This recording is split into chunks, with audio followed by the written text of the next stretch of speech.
I desperately needed money, so I accepted the live-in caretaker position for a crumbling, isolated historical mansion nobody dared ever approach for long. The real estate agent's nervous stammering about the mansion's dark, unsettling past should have been my first undeniable warning sign, truly.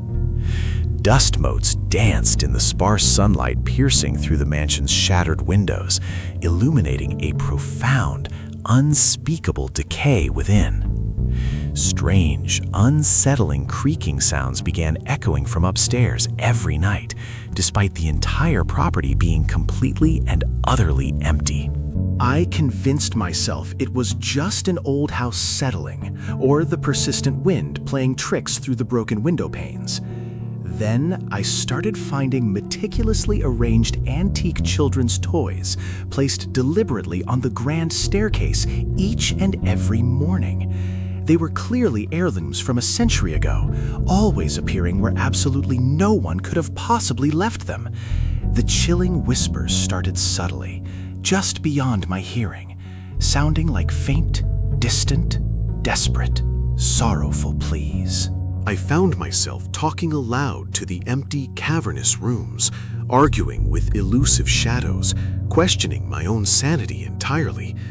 One terrifying night, I distinctly saw a small, pale child's face peeking from the forgotten, dark attic doorway.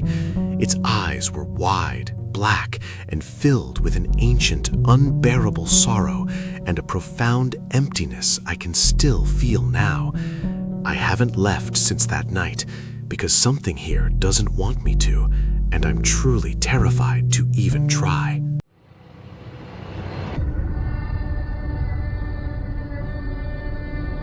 When the job offer came for archiving files in an abandoned asylum basement, I thought, how bad can it truly be?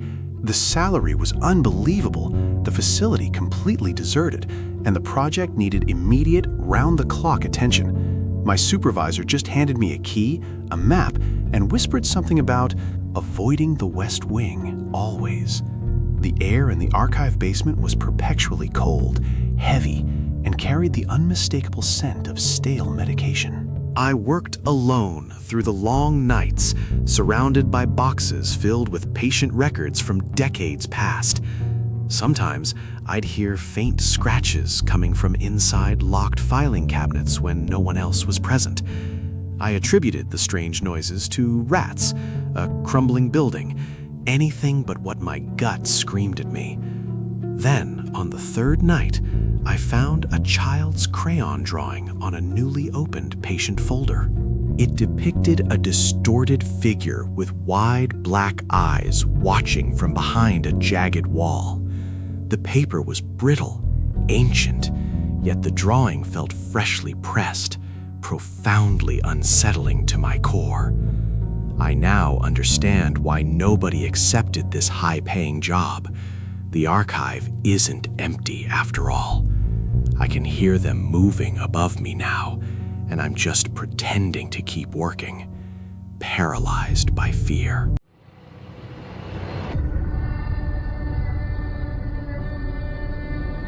The isolated lighthouse keeper job seemed like a dream until the ocean started giving back secrets.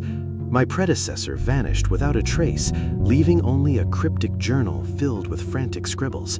He wrote about the cold depths calling and the eyes in the perpetual storm surge. Nights grew long, the fog relentless, and strange guttural sounds echoed from the choppy, dark water.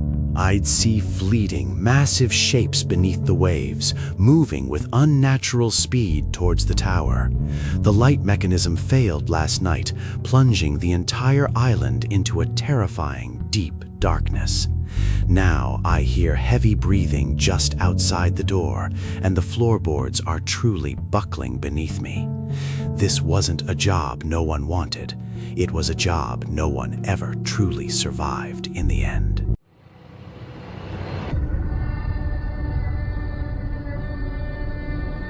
I took a night shift job in a morgue, hoping for quiet solitude and decent pay. Boy, was I wrong. My main duty was inventorying unusual anatomical specimens, always kept under lock and key. The old pathologist during my brief training kept muttering about respecting the silence of the departed.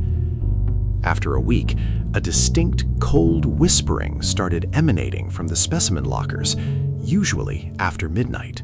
It sounded like countless voices overlapping, all sharing fragmented, profoundly unsettling memories of pain. I tried to ignore it, but the whispers grew louder, clearer, demanding my immediate, undivided attention. Last night, one whispered my full name and then divulged a secret only I knew about myself.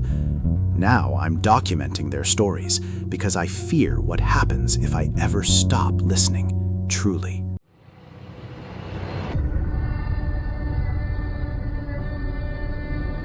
I accepted a geothermal surveying job deep beneath an abandoned desert town for desperate money.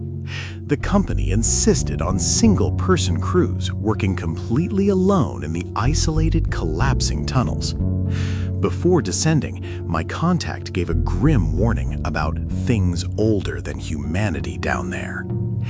Days turned into nights in the oppressive, absolute darkness, broken only by my headlamp's feeble beam. The heat was suffocating, and I kept hearing strange, resonant thrumming vibrations through the rock walls. My equipment started malfunctioning, then the radio went dead, leaving me utterly cut off below. I stumbled upon an enormous, perfectly smooth obsidian monolith pulsating with a faint internal light. Now I know why they send individuals. It's easier to keep unspeakable truths buried when no one returns.